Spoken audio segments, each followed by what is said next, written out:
हाजी गुलाम Mohammad Azam education trust आज से 15 साल पहले 2 प्राइमरी स्कूल और 2 हाई स्कूल चलाता था और ये सारी चीजों की तादाद थी 2000 बच्चों की। आज 15 साल के अंदर हमारे कैंपस में 28 इंस्टीट्यूशंस एस्टेब्लिश हुए हैं और 20,000 बच्चे वहां पे पढ़ रहे हैं। और इतना बड़ा काम जब हुआ है तब गवर्नमेंट की कोई मदद हमने नहीं ली है। गवर्नमेंट का कोई फाइनेंशियल एक्सटेंट हमको मिला नहीं है। मौलाना आजाद का भी नहीं लिया है और इस्लामिक डेवलपमेंट बैंक से भी मैंने उनसे पैसे नहीं लिए, क्योंकि उन इदारों से मैं जुड़ा हूं।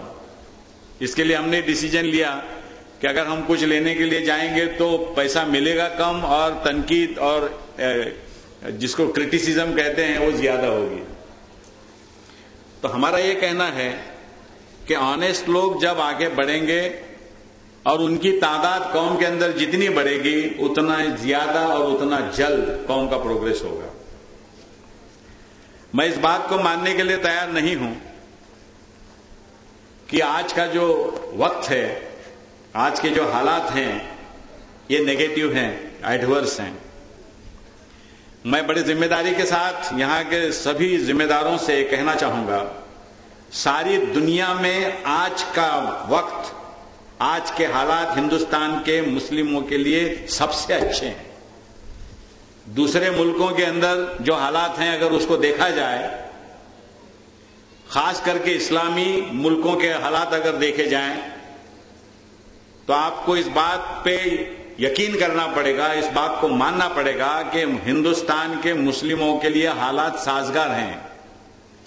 और अगर हालात साजगार हैं तो हमारा ये कहना है कि हम लोगों को, और खास करके इस्लाम से ताल्लुक रखने वाले हम लोगों को, जिन्होंने बदतर से बदतर हालात को फेस किया है, वो लोगों ने आज के हालात को बदतर कहना मुझे लगता है गलत बात है।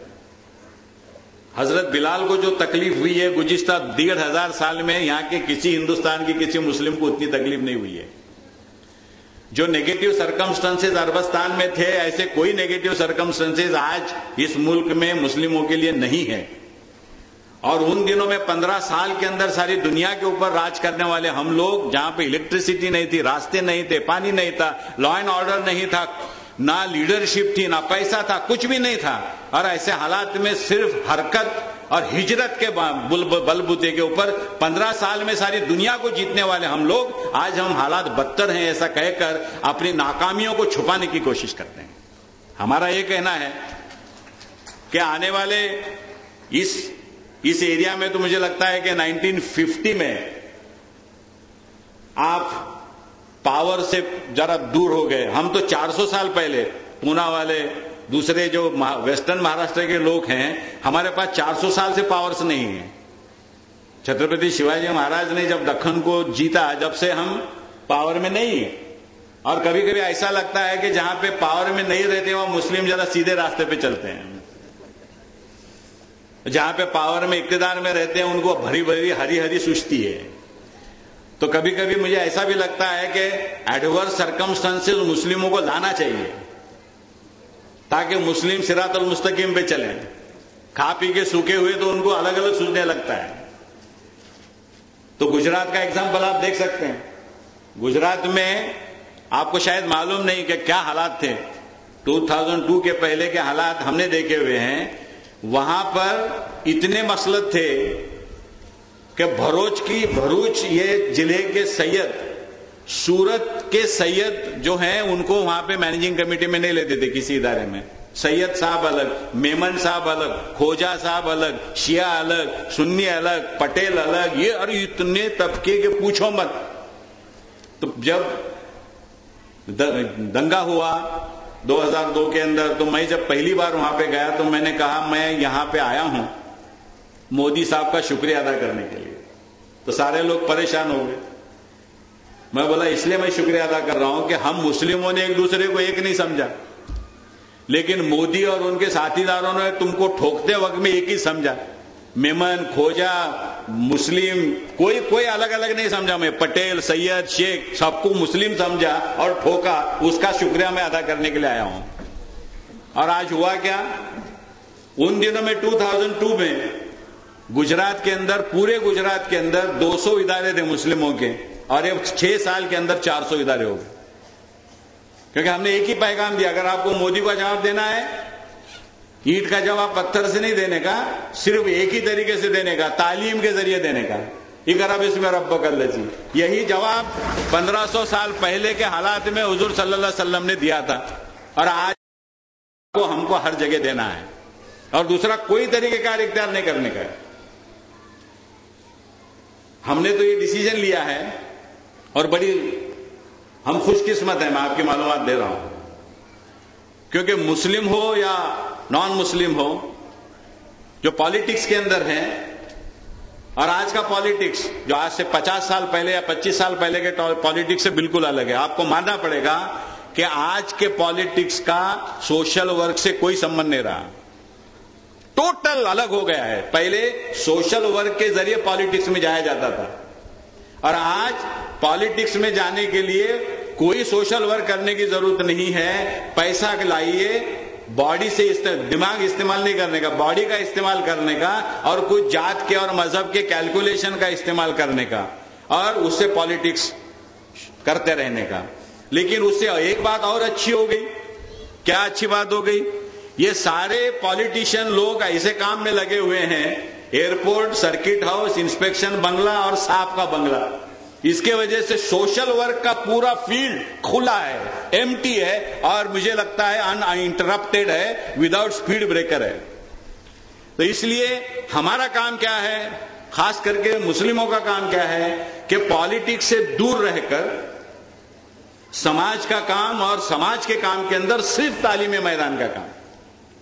हम चाहते हैं कि पूरे मराठवाड़ा में जहां पे भी हम लोग मिले, फिर वो मैयत में मिले, शादी में मिले, कैंटीन में मिले, रेलवे स्टेशन पे मिले, जहां पे भी मिले, सिर्फ तालीम की बात हो और कुछ न हो। और यहां से रेवोल्यूशन होने वाला है। और मुझे लगता है कि ये सिलसिला औरंगाबाद में शुरू हो चुका है।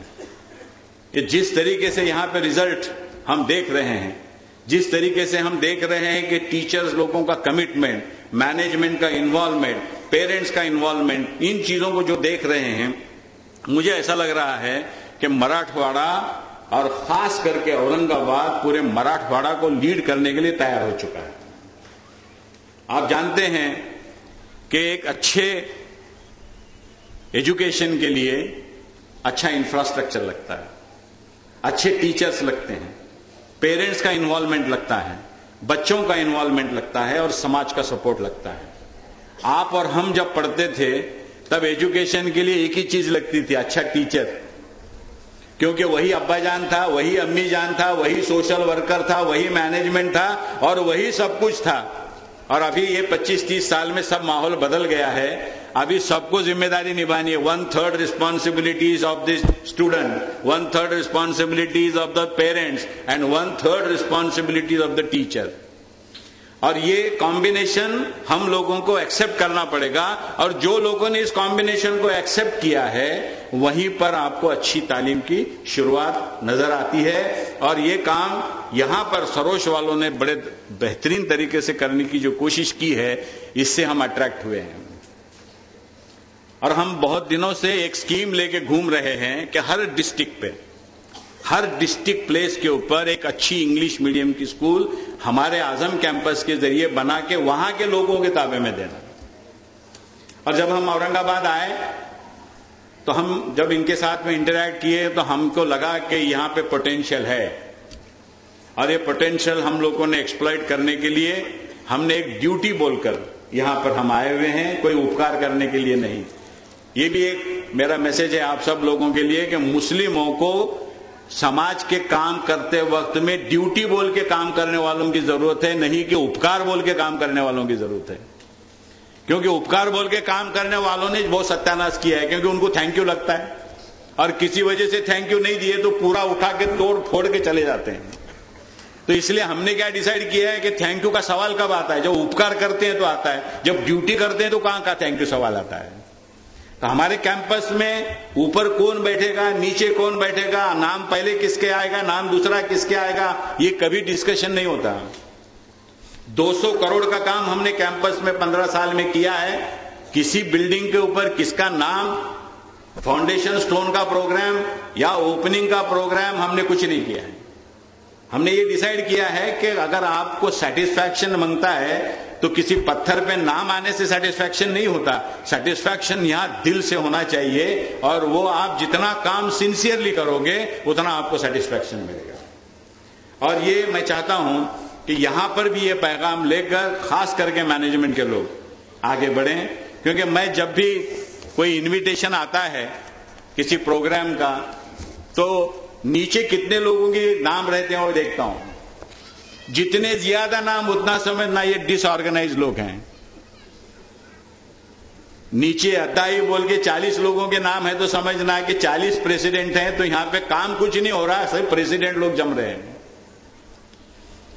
हमारा ये कहना है कि एक प्रेसिडेंट जहां पे होता है वहां पे काम होता है, और जहां पे मैनेजमेंट के अंदर प्रेसिडेंट को सुनने वाले और फॉलो करने वाले लोग होते हैं वहां पे काम होता है। और जहां पे ज्यादा लोग बोलने वाले और ज्यादा लोग पूछने वाले होते हैं वहां पे मीटिंगें होती हैं, काम नहीं होता। वो भी दौर हमने देखा है कि हमारे पास कैंपस में मीटिंग के मिनट्स बुक इतनी मोटी होती थी और जगह के ऊपर एक आधा इंच का पानी का नल भी नहीं लगता था। और आज हमारी मिनट्स बुक इतनी छोटी है और 200 करोड़ का काम हुआ है। जितना ज्यादा काम होना है वहां पे डिसिप्लिन वाले मैनेजमेंट में लोग जब आते हैं तो काम ज्यादा होता है, मीटिंग और मिनट्स कम हो जाते हैं। और जहां पे मीटिंग ज्यादा होती है वहां पे काम कम हो जाते हैं। और हमारा ये एक्सपीरियंस है कि प्रोसीजर से जाकर सारी चीजों को फॉलो करके काम करना और जल्दी काम करना, इसमें बहुत फर्क है।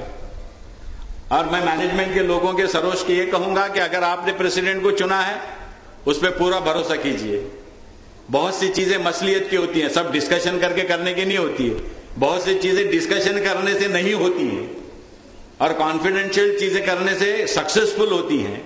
तो ऐसे हालात में हम चाहते हैं कि आप लोग प्रेसिडेंट, सेक्रेटरी जब इनको पावर्स देते हैं तो इनके सिर्फ रिजल्ट को देखिए, प्रोसीजर को मत देखिए, क्योंकि प्रोसीजर और रिजल्ट ये दो अलग अलग मामले हैं।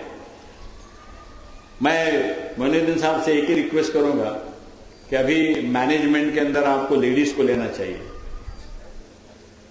आपने देखा अभी 2 लेडीज ने बोले,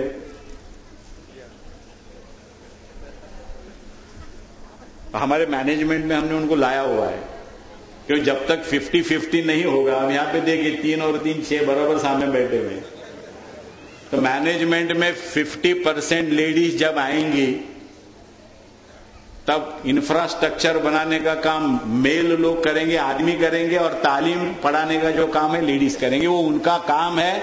इतना ही नहीं, कुदरत ने उनको सलाहियत दी है। हमारा काम है आदमी लोगों का जमीन लेना, बिल्डिंग बनाना, फर्नीचर, पैसा लाना, परमिशन लाना। एकेडमिक साइड जो है वो देखने का काम ये लेडीज जब करेंगी तभी रेवोल्यूशन होने वाला है, क्योंकि उनको अल्लाह ने उसी तरीके से बनाया हुआ है। आप देखते हैं घर में होमवर्क कौन करवाता है? बच्चों का होमवर्क कौन करवाता है? अम्मी जान करवाती हैं। और जिस दिन अब्बा जान करवाते हैं 2 साल तक बच्चा अब्बा जान के नजदीक नहीं आता। तो ये पोटेंशियल जो है लेडीज का, उनकी जो सलाहियतें हैं, मैं चाहता हूं कि अगर आप सचमुच एकेडमिक्स एक्सेलेंस चाहते हैं तो मैनेजमेंट में कुछ लेडीज को आप लीजिए। आप जो कुछ भी मैं बोल रहा हूं, मिसेस इनामदार ने जितना कहा है वही बोल रहा हूं मैं। पीर भाई साहब का मामला अलग है। उन्होंने 1 लाख रुपए का अनाउंसमेंट किया और मिसेस पीर भाई को पूछा तक नहीं। अब जो भी रिएक्शन शाम को उन पे होने वाली है, वी आर नॉट रिस्पॉन्सिबल। एक नौजवान 2-3 लोगों को भी मैनेजमेंट में आप लीजिए, ताकि वो फील्ड में, बॉम्बे जाना है, दिल्ली जाना है, रात में निकलना है, दिन में निकलना है, बारिश में निकलना है, तो ये काम ये नौजवान करेंगे। और इन नौजवानों को आपको गाइडेंस देने का काम करना है, कोच का काम आपको करना है। और जब टीम कोच और प्लेयर के साथ में बनती है तो गोल मारती है, और सिर्फ प्लेयर वाली टीम होती है तो भी गोल खाती है, और सिर्फ कोच वाली टीम रही तो भी गोल खाती है। तो ये कॉम्बिनेशन हम चाहते हैं कि आप यहां पे करें।